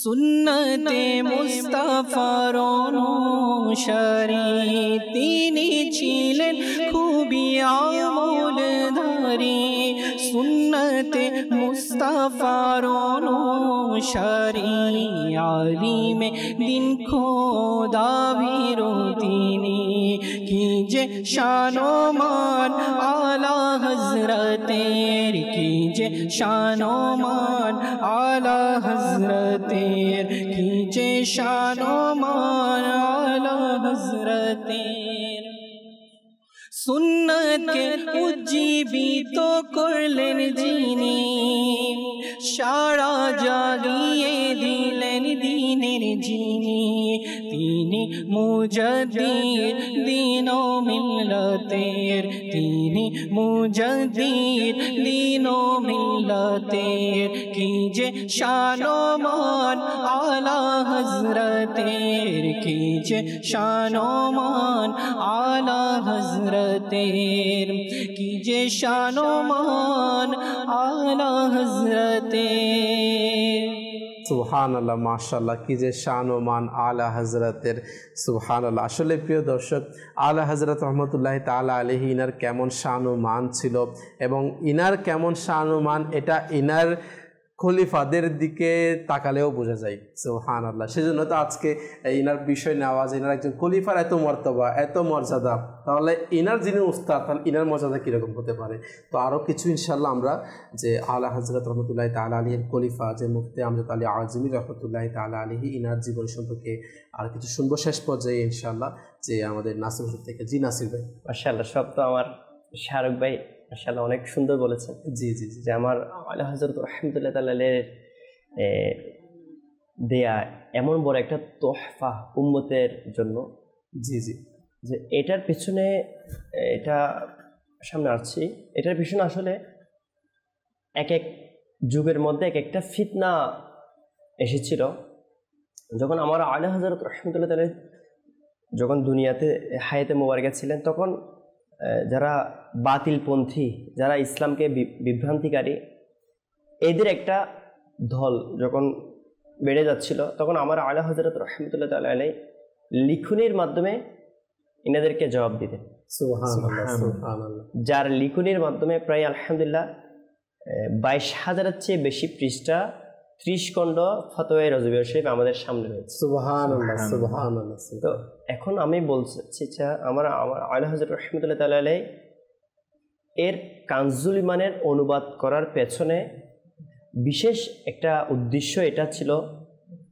উদ্দেশ্যের মধ্যে একটা বিশেষ উদ্দেশ্য এটা ছিল যে উম্মত বিভিন্ন খারাপ ব্যক্তিদের ভ্রান্ত যে অনুবাদ যেগুলোর মাধ্যমে যারা আলহামদুলিল্লাহ জামিয়াতুল মদিনাতে পড়েছে যারা আলিমে দ্বীন ইনারা বুঝবে জি আরবি ভাষার মধ্যে কিছু এমন শব্দ আছে যেগুলা জবর যদি জের হয়ে যায় এখানের মধ্যে ঈমান চলে যাবে এমন কিছু আয়াত আছে তো যেটা কিছু আয়াত আছে যেগুলোর অর্থ হুবহু যেরকম কোরআন পাকের মধ্যে আছে ওইরকম এটার মফহুমি মানা কিছু মুতাশাবিহাত আছে এমন কিছু মানা আছে যেগুলা যদি হুবহু মানা নিতে যায় অনেক সময় তার ঈমানের খাতরা হয়ে যাবে বিশ্লেষণ বিষয় তো এটা বিশ্লেষণ বিষয়ের মধ্যে বিভিন্ন ভ্রান্ত অনুবাদকারীরা উম্মতকে ভ্রান্ত করে ফেলেছে এই অবস্থার মধ্যে।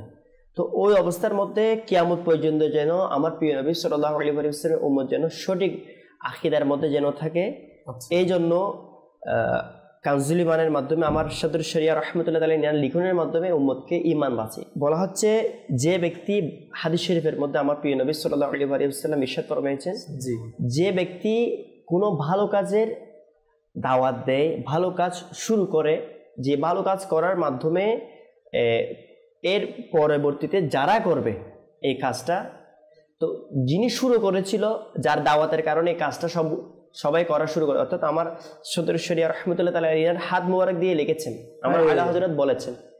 তো এখানে আমার আলা হযরত বলার কারণে কিয়ামত পর্যন্ত যারা কাউন্সিল ইমান পরে ইমান যাদের হিফাজত হবে, আমার সদর শরিয়া রহমতুল্লাহ তাআলা লেখনির মাধ্যমে যতজন উম্মতের, যতজন মুসলমানের ঈমান হিফাজত হবে, সওয়াব সওয়াব ইনারা পাবে। সুবহানাল্লাহ সুবহানাল্লাহ। আর আমার সদর শরিয়া রহমতুল্লাহ তাআলা ইনার একটা বিশেষ এটা অভ্যাস ছিল যে আমার প্রিয় নবী সাল্লাল্লাহু আলাইহি ওয়াসাল্লামের সুন্নতকে মহব্বত করতেন। সুবহানাল্লাহ। তো সুন্নতে মুবারাকার কি মহব্বত, যে আমার প্রিয় নবী সাল্লাল্লাহু আলাইহি ওয়াসাল্লামের সুন্নতে মুবারাকার মধ্যে একটা সুন্নতে মুবারাকা এরকম যে আমার প্রিয় নবী সাল্লাল্লাহু আলাইহি ওয়াসাল্লাম দুনো জাহানের আলহামদুলিল্লাহ বাদশা, সুবহানাল্লাহ, সকল নবীদের নবী, সাইয়্যিদুল মাসুমিন।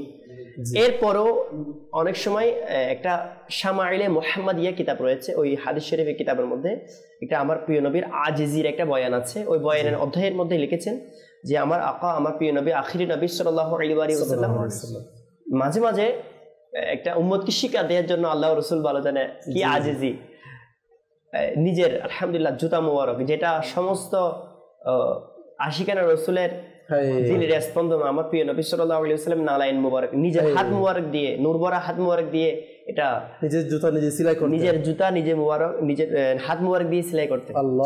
আমার নবীর এরকম কামিল আজিজি, এটা আমি যখন পড়লাম শামাইলে মুহাম্মাদি হাদিস শরীফের কিতাবের মধ্যে, আমি অবাক হয়ে গেছি যে আমার নবী দোনো জাহানের মালিক হওয়ার পরও মানে নিজের জুতা মুবারক নিজে সেলাই করছে। এটা উম্মতকে কি শিক্ষা, অর্থাৎ প্রিয় ভাইরা, আসলে নিজের কাজ নিজে করলে সম্মান কমে না, বেড়ে যায়। অবশ্যই অবশ্যই। খুদদারি যেটাকে বলা হয় আত্মনির্ভরশীলতা, তো ওইরকম একটা সুন্নতে মুবারকার অনুসারে ছিল হযরত সদর শরিয়া রাহমাতুল্লাহ তাআলা আলাইহি। সুবহানাল্লাহ। মানে নিজের কাজ নিজে করতেন। ইনি এত বড় সদর শরিয়া হওয়ার পরেও, ফকিহে আফকাম, অনেক বড় ফকিহ হওয়ার পরেও, অনেক বড় বাহার শরীয়তের পড়াতা, অনেক বড় আলেমে দ্বীন, জগৎ বিখ্যাত আলেম আমার আলা হযরতের খলিফা হওয়ার পরেও ইনি ঘরের মধ্যে নিজের ঘরওয়াল যারা ছিলেন, ঘর পরিবার পরিজন, ইনাদের কাজের মধ্যে হাত বাটাতেন।